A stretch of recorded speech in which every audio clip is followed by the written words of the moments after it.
Where do you see psychedelics fitting into hyperhumanism in our cultivation of it as a path in our relationship to technology, and maybe add as the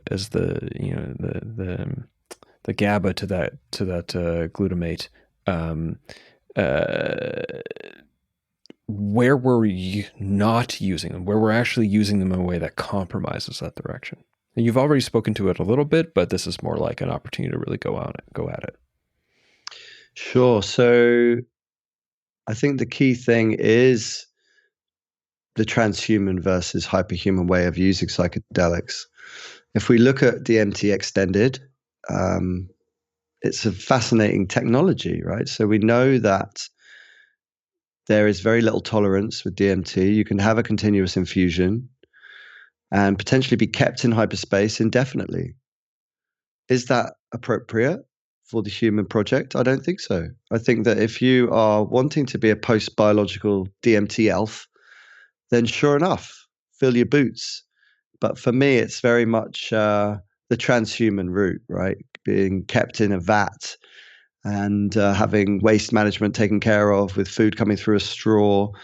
I'm working with Andrew Gallimore, and Andrew is very keen for this vision. But for me, it's like we have a huge opportunity to extend the state, maybe for an hour, 2 hours, 3 hours, 4 hours, depending on what you're trying to find. I think we've seen studies recently where 6 hours have been administered of DMTx for low dose stroke victims. So very low dose to see if it helps with the recovery. I think that there's super research coming out. Eddie Fresca's work where he's looking at DMT to help people that have had a stroke or a heart attack and to get them to buy them time whilst in the ambulance to get them to the ambulance in one piece. So I think that there are extraordinary hyperhuman benefits to these psychedelics, especially things like DMT and 5-MeO DMT. I've just come out of the 5-MeO DMT at Imperial, where I was given Beckley Cytex nasal spray, and I was in the peak of that 5-MeO experience for over an hour. Wow. And it's almost like DMT, 5-MeO DMTx. And depending on how much of a psychonaut you are, how much of because it's an extreme sport, DMTx and 5-MeO DMTx, these things are not for the masses, I don't think. I think that they are always going to be kind of, it's a mystery school. I think it's a modern day mystery school. And if we look at the mystery schools of Alephsis in the ancient Greek world, again, these were for people that had done the emotional resilience, had gone through the dark night of the soul, that had written those philosophical texts. All the Greek philosophers went through those mystery schools, those 3-day initiatory rites. And it's not about how much money you've got. It's very much about what you've done, what work you've done, what inner work you've done, how much you've integrated the shadow, and also not abusing the amount of time we spend in there. When I first went and had my brain scanned at Imperial, whilst being injected with DMT at the same time, the amount of the biggest shock to me was the amount of entities that arrived en masse, all very concerned for me.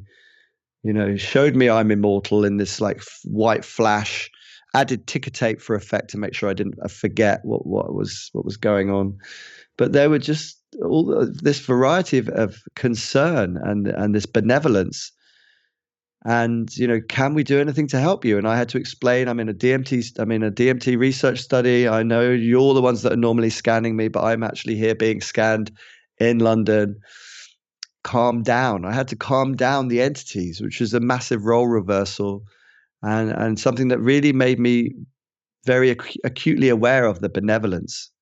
And then 2 weeks later, I had to go back in, even though I was kind of warned not to. I went back in and I was in exactly the same landscape, this holographic world, but no entities came, as if to say there is that intelligence, as if to say, we told you so. Like, what are you doing back? We're not even going to bother coming back to tell you. So I think ayahuasca DMT, all of these substances, we know, we seem to, and we're studying it, the endogenous release of DMT. We know that there's a whole cocktail of drugs that are released at death. So if DMT is involved with your passover into the next realm, then be mindful that you don't cry wolf by doing it so often here.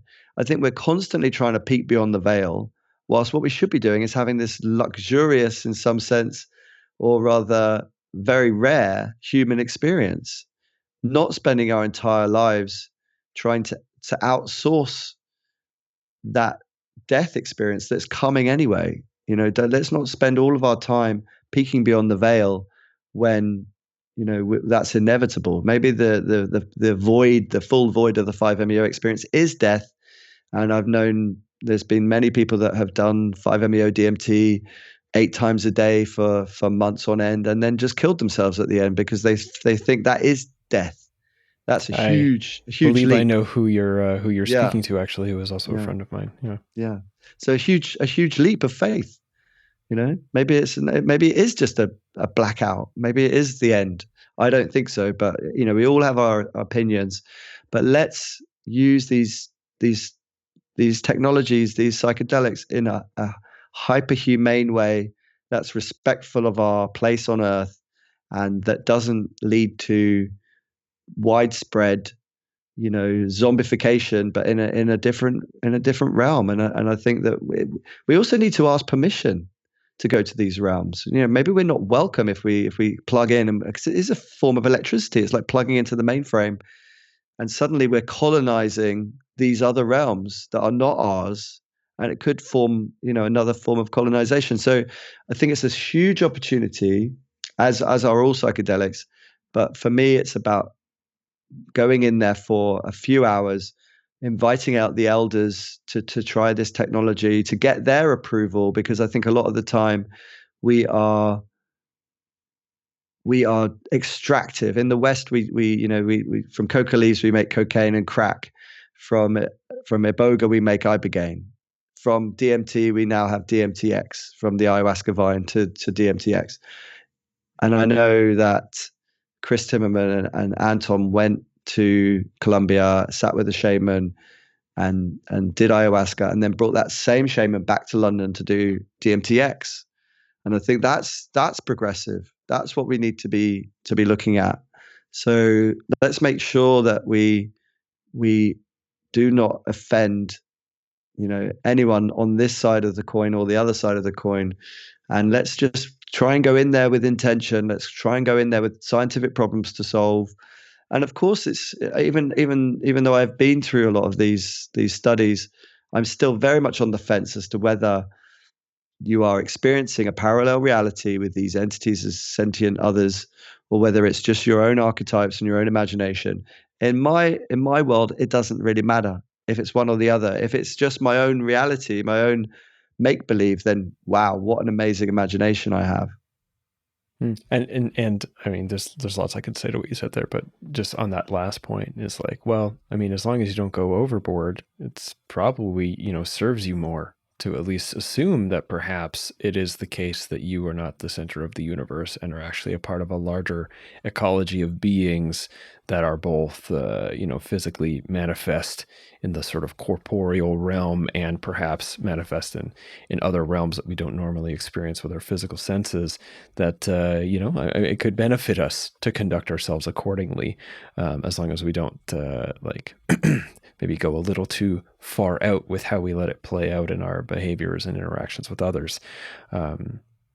So, I mean, that was great. Discussion on sort of like the larger sort of arc, specifically leaning in towards the exploration of these sort of more intense psychedelics such as DMT and 5-MeO DMT in extended state.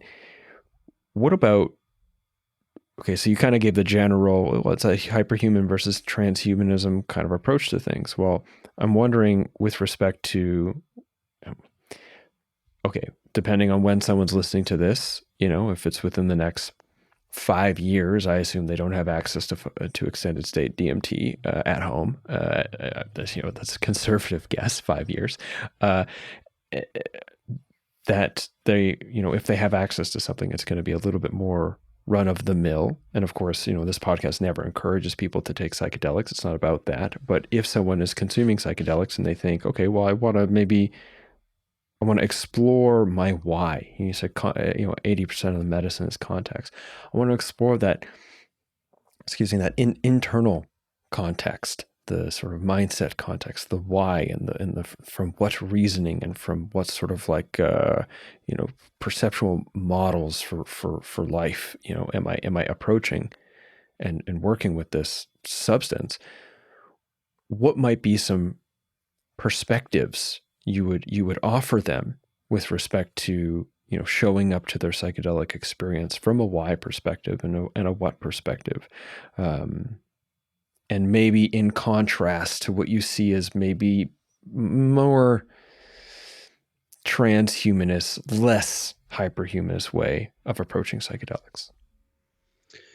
Well, I mean, we all see this trend of people using vape pens on the dance floor. And I was at a Zora festival, during the recent gathering in Hungary, and you smell DMT everywhere on the dance floor. And for me, it's each person to their own. But I think it's something sacred. I think it's something that you should be very mindful of the context that you're taking it within. I think now we're seeing the rise of 5-MeO DMT vape pens. And I think if you are talking about the why of why you're going into these spaces, I think that these are the ultimate kind of technologies. They are invitations to connect to as you mentioned, this network of being that isn't you necessarily.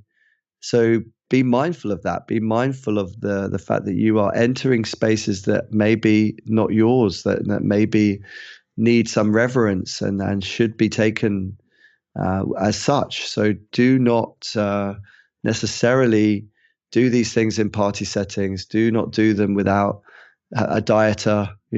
Go in there with the best body set, not just the mindset, not just the best context, but also go in there with your best health. Make sure that you're well rested. Don't do any of this stuff if you're not on the best form. But then I say that if there are people that have cancers and then they do Cambo, I know Cambo can be very good to reset your immune system. Maybe it doesn't last that long, but again, have reverence for the being that is giving you that bridge to healing. Be mindful that in the same way with the AI technologies, it all depends what you're feeding it, right? It all depends. If you're working with an AI that's built on the wisdom traditions, then you're going to get a very different kind of response in that mirroring than you are if you're working with OpenAI. And so I think, be mindful of what you're feeding that space. It's a bi-directional communication. Hmm. And I think part of that mindfulness, I suppose, is also sort of like looking at the larger context and how you approach it. You said like go in with like in your best state, your healthiness or whatever. Well, someone's best state looks different. It looks different if you have cancer than if you are, like 25 years old in the prime of your life, Of course. And also I think, it's fair to say that I assume most people that are just like hitting the DMT pen on the dance floor at a Psytrance festival, as epically amazing a Psytrance festival as Azora is, especially on Sangoma night, which is like my getting the dark side is where I like to go. But I could see that like generally that's probably just because like, fuck yeah, let's bring it up another level. Like this whole music and this whole environment is made to kind of be like we're high on drugs. Let's also be high on drugs. And then there's another layer of that, which is, I think it's unfair to assume that it's not sacred for someone, because I also have met many people who, their pilgrimage is to the big Psytrance festival. Their sort of sacred moment is all night on the dance floor at a Psytrance festival. And I think it's also, it's not unreasonable to me to think that their sort of consumption of the DMT pen is in service to that sacredness, and maybe very intentionally, but also it could be just flippant entertainment as well. So I think it really comes down to not so much a prescription of the sort of step-by-step, the hows and whys that I hear you speaking to, but a kind of description of the kind of mindfulness and consideration you can bring to those choices, which can be an inclination towards a hyperhumanist approach, and simultaneously an expression of it, if I've got that correct. Yeah, absolutely. And I think it is a personal choice. Like you say, there are pilgrims, there are people that are taking these things as sacraments, even in that context. And each to their own, as I mentioned. I think that it's, for me, I wouldn't do it mainly because psytrance, I mean, the direction of psytrance I'm seeing is this high tech. And when I was towards the end of the evening, at both Modem and Azura, you're hearing kind of 250 beats a minute, and it just, to me, sounds like gunfire. It just sounds like, and the drug most used is probably ketamine, and it doesn't strike me that these people are even enjoying what they're listening to. They're just getting through it with in a disassociated state. But I am certainly not judging anyone's choice of practice or music. It's just, I was there with David Glowacki, and he was serenading me with Icaros in my tent in the morning to try and undo some of the damage that we both experienced by listening to this high tech all night, and there was no break in the music. So, each to their own. I mean, also high tech is, man, holy goodness! It seems like it's only really enjoyable if you let yourself be in the absolute middle of it and give yourself over to it. But it is very intense. Not my entire cup of tea. Again, more of a dark sci kind of guy. Dark sci, forest, depending on the time of night, can get down with that. Anyways, that's a totally different conversation. You just got me excited on a tangent thing, which is psytrance music, which I love.